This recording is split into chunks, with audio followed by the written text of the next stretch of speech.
One of these two men is a billionaire.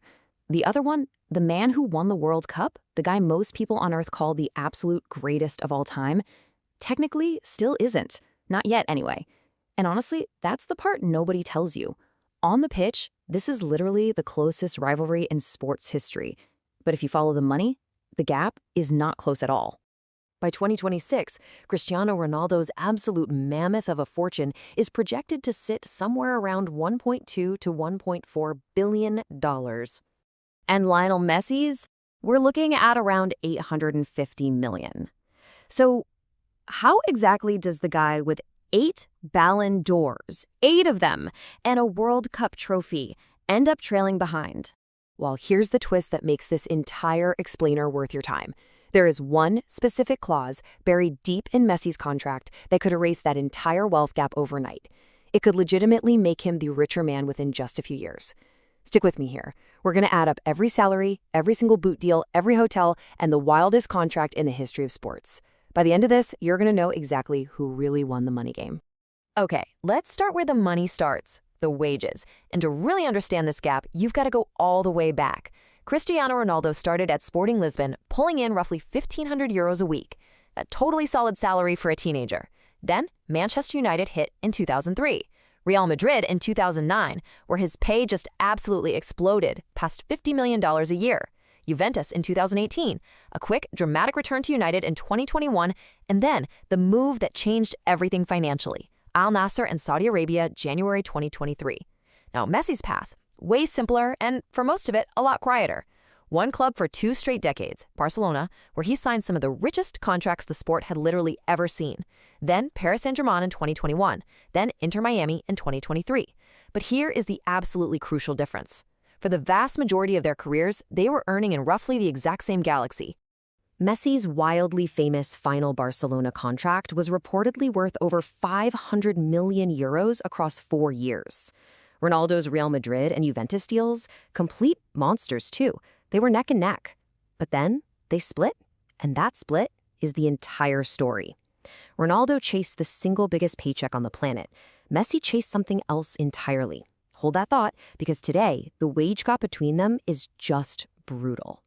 Down at Inter Miami, Messi's 2026 salary was disclosed at $28.3 million. That's the highest in Major League Soccer history by a mile.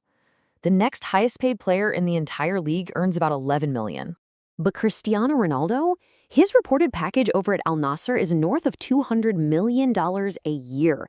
That is not a typo. Ronaldo earns roughly 10 times Messi's base salary. In a single week, he out-earns what most MLS players make in an entire season. But, and you're going to want to remember this, salary is actually the least interesting part of this comparison, because neither of these men actually makes most of their money playing football anymore. Off the pitch is where these two became truly astronomically rich, and it's where the rivalry gets super personal, because they signed with the two rival companies that have been at war for 50 years.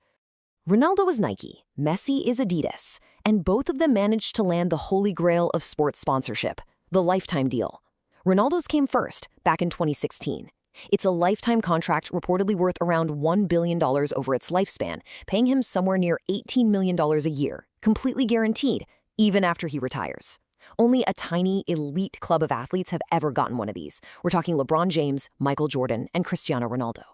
Meanwhile, Messi's lifetime Adidas deal pays him an estimated $20 to $25 million a year, so slightly more per year than Ronaldo's Nike base. But Ronaldo makes up that difference, and then some, with the sheer overwhelming size of his other deals. Add it all up, and Ronaldo pulls in something like $50 million a year just from his base endorsements alone. And reporting suggests his total brand income may actually exceed $100 million annually when you count the whole shebang. That's why he is, year after year, sitting near the very top of Forbes' highest-paid athletes on Earth across literally all sports. Now, Messi's endorsement haul is enormous too. Estimates put it right around $60 to $70 million a year, and he's definitely hit Forbes' #1 spot before. But here's exactly why Ronaldo edges him out. Reach. Ronaldo has the largest following of any human being on the planet on social media, over 600 million on Instagram alone. When a brand pays Ronaldo, they're not just buying a footballer, they are buying the single biggest megaphone in human history. And that megaphone is worth an absolute fortune. Plus, it's the foundation for what comes next, because both men did something way smarter than just cashing endorsement checks. They started actually owning things. This is exactly where their two strategies completely diverge and where it gets incredibly fascinating. Ronaldo built a loud, sprawling empire with his own face plastered right on it, the CR7 brand. Underwear, fragrances, fashion, eyewear.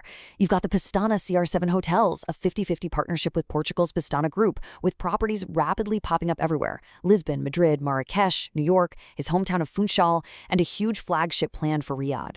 That hotel portfolio alone is valued somewhere between $150 and $225 million and reportedly generates tens of millions a year. And that's not all. You've got CR7 fitness gyms, his Inspiria hair transplant clinics, a stake in Spanish club Almeria, his own YouTube channel that completely shattered records crossing 78 million subscribers, and even massive investments in tech companies like Perplexity AI and Whoop. Ronaldo's play is simple but genius. Take the most famous brand in football, himself, and sell it directly, in every single category while keeping the equity. Messi, on the other hand, went a totally different direction, quieter, and honestly, possibly smarter. He owns MIM Hotels, which is a boutique luxury chain over in Spain. He's got his hands in tech investments, esports, and his own lifestyle brands. But the real heavy hitter is his real estate portfolio, estimated around $300 million across Barcelona, Miami, Ibiza, and Argentina.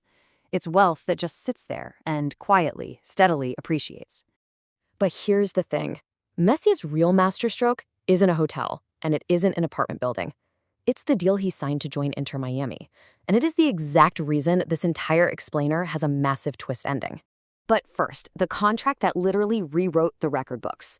In January 2023, Ronaldo joined Al Nassr for that reported $200 million a year, the largest annual contract in the history of team sports. In June 2025, he extended it.